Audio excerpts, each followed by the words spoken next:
Con el tiempo yo entendí que también lo que había que hacerlo era de una posición más moderna, más proactiva, más actual, más en convivencia con el tiempo que vivíamos, porque una mujer de ese tiempo y de este tiempo no es una mujer del siglo pasado y mucho más del otro siglo anterior a ese.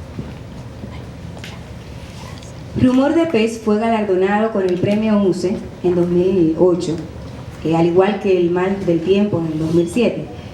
¿Recuerdas tú cuál fue el primer galardón que recibiste en el mundo literario y qué significó para ti ese momento en el que por primera vez eras galardonado por lo que hacías? El primer galardón fue un premio de cuentos en Casa de Teatro por un texto que precisamente retrata muy bien.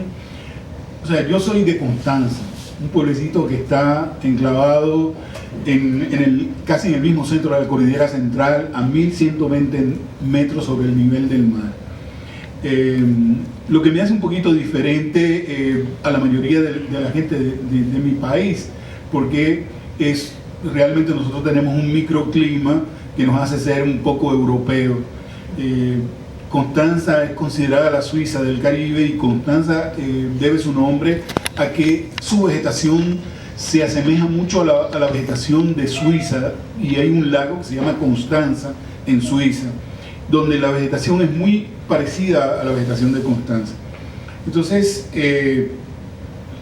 digamos, yo entiendo que cuando escribí esos versos y esos libros, me remití a esos momentos en que yo veía el mundo desde allá, desde la cima, desde allá arriba, y luego realmente cuando yo entro a la universidad, a mí me pasó un caso muy extraño. Cuando yo vengo bajo de la montaña y entro a la universidad al calor de la lucha por el medio millón, que es en plena época de Balaguer, definitivamente mi mundo era Europa, y yo soñaba con estudiar en una universidad de Alemania, por ejemplo. Yo quería estudiar fotografía o cine en una escuela, en una universidad de Alemania. Yo no me imaginaba, o sea, yo ni tenía idea cómo era Santo Domingo. A mí me habían hablado del mar, pero yo no, definitivamente, para mí yo lo había visto en fotografía. Entonces cuando yo llego a Santo Domingo y me encuentro con los estudiantes, con la gente de mi edad que están pues precisamente inmersos en la lucha contra el régimen de Balaguer y el mundo, ese mundo bipolar del que les hablé ahorita, para mí fue todo un choque, y entonces comienzo a reconstruir ese mundo, que es el mundo que normalmente que aparece en mi novela El Mal del Tiempo, que es un joven que viene a la universidad y que trata de enfrentarse a un mundo con una visión que como que no encaja en ese mundo, y que se siente oprimido y que trata de rebelarse a través de la palabra. ¿Qué recuerdo tienes de ese primer premio que recibiste? Ese primer premio, bueno, para mí fue una cosa muy extraña, porque yo escribía poesía hasta ese momento, y escribí un cuento que realmente era un cuento muy extraño, porque era un cuento que tenía tantos personajes que no cabían en el Teatro Nacional, no cabrían nunca en el teatro, ni como público, ni mucho menos como actores, ¿no? Como, digamos, dentro de ese cuento. Y yo se lo di a leer a un amigo mío que era mucho más adelantado que yo, y el cuento tenía, creo que 10 páginas, y él me escribió un ensayo de 25 páginas, casi el triple, acabando con el cuento, lo desbarató. De casualidad yo no volví para mi casa tranquilo y de eso. Entonces, en esa época no había computadora. A mí no me da vergüenza decirlo, que yo soy de una época en que no había computadora. Y yo, se anunció el concurso de Casa de Teatro, que fue donde yo gané el primer premio. El cuento se llama Julia, Noviembre y estos papeles. y es un cuento que navega dentro de esa época, ¿no? Entonces, yo agarré el cuento y ya estaba escrita la historia así tal cual, y con unas tijeras fui cortando párrafo por párrafo, los puse sobre la mesa de conferencia de la agencia de publicidad donde yo trabajaba, y luego hice como si estuviera barajando cartas y comencé a montar un párrafo aquí, un párrafo allí, y hay una deuda muy grande, porque la deuda grande es a Vargas Llosa. Yo escribí la historia, la corregí y conté la historia jugando mucho con la forma, esos diálogos interiores que trabajaba Vargas Llosa en Conversación en la Catedral. Y entonces gané mi primer premio, y entonces dije, pues mira, la gente le hace caso a esto, y seguí intentándolo.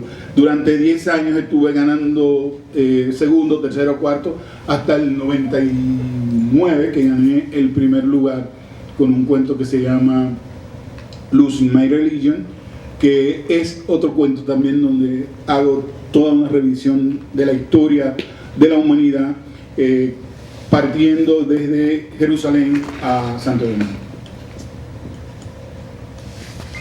Tu poesía y narrativa han sobrepasado el tiempo. ¿Cómo logra un escritor seguir vigente en cuanto a su forma de decir y ser fuente de agua fresca para generaciones posteriores a las de tus años de juventud? Hace como 10 años o más, mucha gente debe recordar lo que no son tan jóvenes que son como de mi edad. En una de las ferias del libro estuvo aquí Sergio Ramírez, estaba presentando una novela y una señora se paró del público y vino y le dijo a Sergio: usted es un mentiroso, porque usted en su novela me puso a mí con las manos llenas de mierda. Y realmente sí, ella era uno de los personajes que aparecía en esa novela. Él no la mencionaba por su nombre, pero ella sí se sintió identificada. Y a mí me tocó hacerle una entrevista a Sergio, y yo le pregunté a Sergio esa vez: ¿para qué usted escribe? Y él me dijo: yo te voy a decir lo que yo aprendí del Gabo. El Gabo es Gabriel García Márquez. Yo escribo para que me quieran más.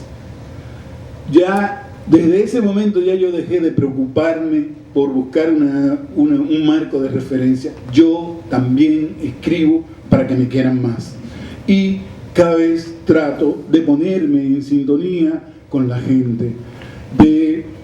Hace mucho tiempo que yo entendí, cuando yo entré a la universidad, en esa época de las creencias o descreencias, nosotros comenzamos a estudiar filosofía, y nos decían que los filósofos de la antigüedad estuvieron todo el tiempo preocupados en descifrar el mundo, entender el mundo. Luego vinieron los marxistas con Marx, Engels a la cabeza, y planteaban: el problema a resolver es transformar el mundo.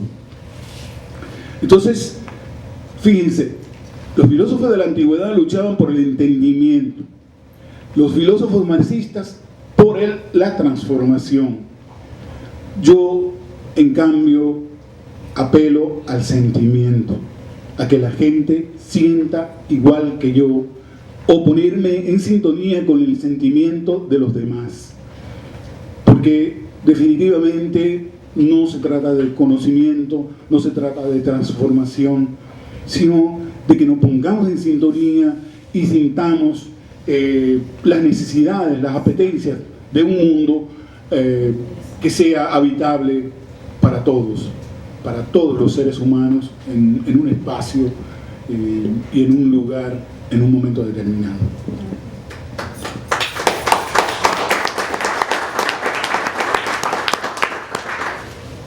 Muchos de los títulos de tus libros hacen referencia a la música, por ejemplo, solo de flauta, queda la música, la radio y otros boleros, canciones rosa para una niña metal, textos destetados a destiempo, con sabor a tiempo y de canción.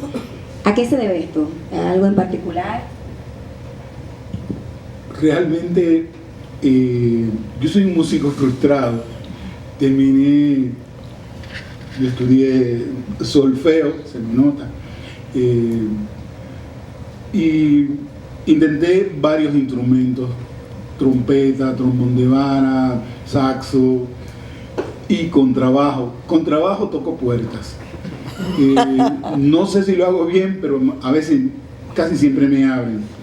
Finalmente terminé siendo limpiavidrios. Yo no sé si la mayoría de la gente que está aquí sabe lo que es un limpiavidrio. Los limpiavidrios somos la gente que le montamos pasos a los bailarines de combo. O sea, los limpiavidrios somos los tipos que no... Definitivamente para eso no se necesita mucho conocimiento. Fíjense que los Kenton revolucionaron el mundo. Yo aprendí con los Kenton y entonces yo soy limpiavidrio de combo y yo creo que lo hago bien. O por lo menos lo intento. Demuéstralo. Un par de pasitos ahí. Please. Tu poesía contiene un pasado latente y una nostalgia que cala profundamente en tus lectores. ¿Es la diáspora un ingrediente de esa nostalgia? ¿Es esa nostalgia quizás un acto de valentía al enfrentar lo insalvable y eternizarlo en tus textos? Como dije hace un momento, pues yo